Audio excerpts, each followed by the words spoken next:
Welcome to Paranormal Nightshift, your home for all things that go bump in the dark and your fan stories told here. Today's story comes in from Tanya and is called 100 Years for Justice. There's always a story behind a missing persons case. People don't just go missing.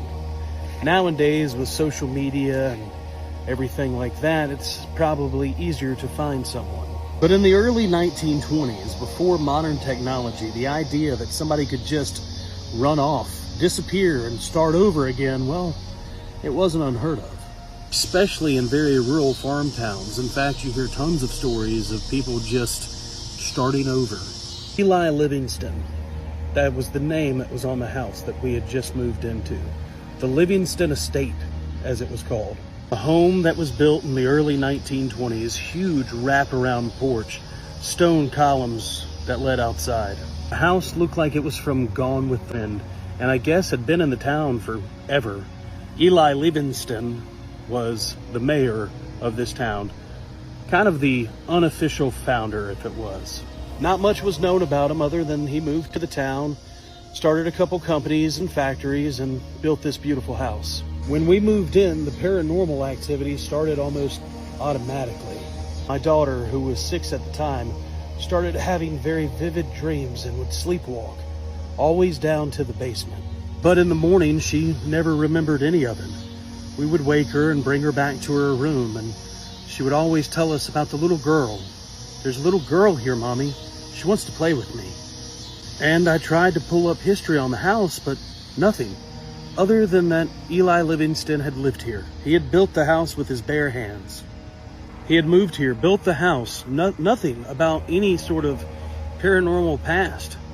Everything that we got was just that he lived here. Then the house sat vacant after he passed away, and we were the second owners. But for months, my daughter would have these very vivid dreams. She would wake up and tell us all about the little girl. There's a little girl here, Mommy, and she wants to play with us. We have to find her. She's hiding. My husband was far more into the paranormal beliefs than I was. Something was trying to communicate with our daughter. He followed her one night to the basement, and she began to dig. She began to dig down into the basement. My husband stood by and watched. We were going to find whatever she was looking for. What was it? But we found nothing. It was a root cellar down in the basement.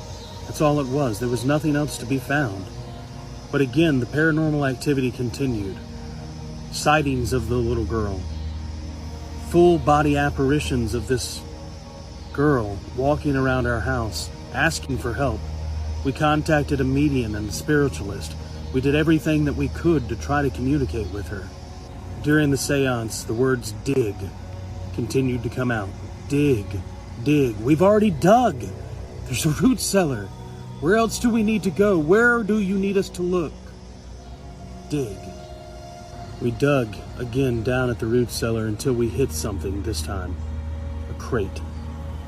A crate with human remains and news articles about Jacob Higgins.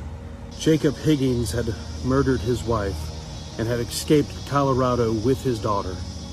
The picture, the sketch, and the news article looked just like Eli Livingston. We could only assume that it was the same person. After all these years, she was not going to let her father get away with what he had done. Now that was a fan story that was sent to me about town urban legends. So please tell me, what is your town's urban legend? Also, don't forget, Paranormal Nightshift will be in Savannah in October. So please, if you have any Savannah stories, send them in, and you might make it on the next episode of Paranormal Nightshift.